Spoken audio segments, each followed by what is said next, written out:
bien bonjour à tous, on se retrouve aujourd'hui pour un petit tour de magie, donc c'est Magic Crazy, c'est un aux commandes. Donc un petit tour de magie très simple que je vais réaliser comme ça devant vous. Je pourrais éventuellement, pour ceux qui le souhaitent, donner des explications car ce tour est vraiment pas compliqué. Donc je vais commencer par disposer deux rangées de 4 cartes, ici.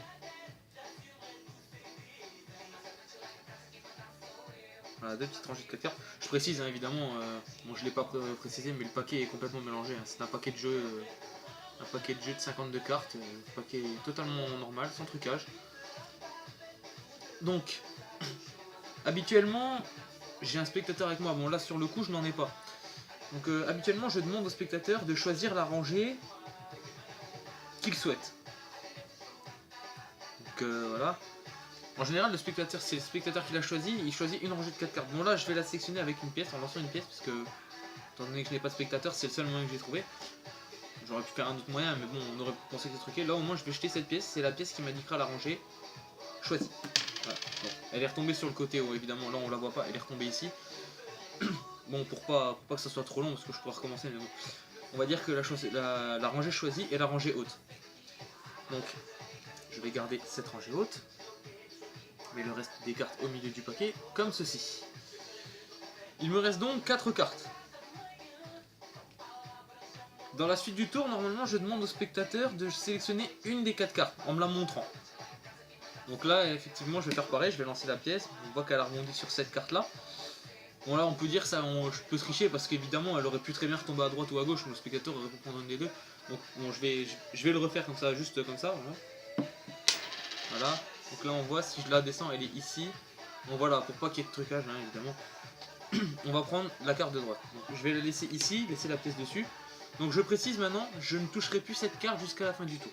Donc on verra à la fin du tour à quoi cette carte nous servira. Je vais prendre maintenant mon papier. Tac, comme ceci. Je vais le couper en deux. Et avec une partie, je vais distribuer cette moitié de paquet en 3 paquets. 3 paquets égales. C'est parti.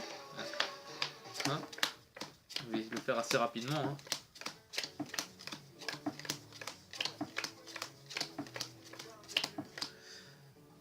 Voilà, donc 3 paquets. Un demi-paquet distribué en 3 paquets. Alors, sur ces 3 paquets, ce que je vais faire, c'est regarder à chaque fois la première carte du paquet. Donc là, on peut voir que c'est celle-ci. Donc je vais regarder quelle carte c'est. J'ai ici le 3 de carreau. Carte totalement quelconque que je pose ici devant moi. Je remets le reste du paquet au milieu de la seconde partie. La seconde moitié du paquet. Je vais faire... Oups, excusez-moi. Je vais faire de même avec le deuxième paquet. Donc regardez cette carte. J'ai ici, hop, la dame de pique. Également une carte quelconque.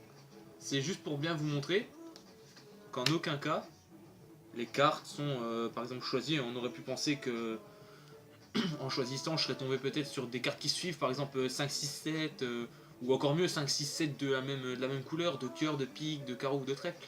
Ou par exemple sur 3 rois ou 3 dames. Non, non, c'est vraiment des cartes quelconques. Là, on avait un 3 de carreau et une dame. Donc, on va faire de même avec le dernier paquet, donc à savoir la première carte, ici. Hop, un roi de carreau. Donc encore une carte totalement quelconque hein, que je pose ici devant moi. J'ai donc 3 cartes quelconques posées ici devant moi. Donc maintenant que je vous ai présenté ces 3 cartes, c'est le moment où on va découvrir la carte choisie par le spectateur au début du jeu. La carte choisie est l'as de trèfle. Voilà, vous allez me dire comme par hasard, carte choisie, un as de trèfle. Et là, on peut vraiment se demander à quoi va servir cet as. Eh bien, c'est très simple. J'avais 3 cartes quelconques. Il faut savoir que dans un paquet de cartes, enfin dans un paquet de cartes utilisé par un magicien, les as sont des cartes magiques. Donc je prends mon as de trèfle, je le mets sous le jeu. Donc j'ai ici mon as de trèfle, suivi des 3 cartes totalement quelconques.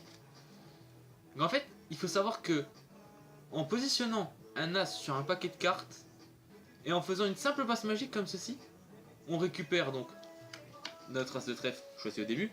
Ça c'est pas compliqué. Mais il faut savoir que les 3 cartes quelconques qui nous restaient dans les mains sont magiquement devenues un deuxième as, un troisième as et le dernier as. Tout ça, bien évidemment, dans un jeu bien mélangé. Donc voilà, j'espère que ce petit tour de magie vous a plu. Alors si vous a plu, mettez-moi un petit j'aime et n'hésitez pas à vous abonner à ma chaîne également. J'ai également plein de tours en stock. J'en ai 2 ou 3 autres prévus par la suite. Et donc j'espère que ça vous a plu. Et si ça vous a plu, ben... Plutôt si ça vous a pas plu, veuillez me mettre dans la description, en commentaire sur cette vidéo, qu'est-ce qui vous a pas plu, si vous préférez... s'il y a certaines choses que vous voulez que j'améliore ou que je fasse autrement, ou ce qui vous déplaît dans la vidéo du moins. J'essaierai d'améliorer ça pour les prochaines vidéos et de faire en sorte qu'elles vous émerveillent un peu plus, enfin que ça vous plaise un peu plus. Donc je vous remercie d'avoir visionné cette vidéo. Allez, on se retrouve une prochaine fois pour un prochain tour. Ciao tout le monde.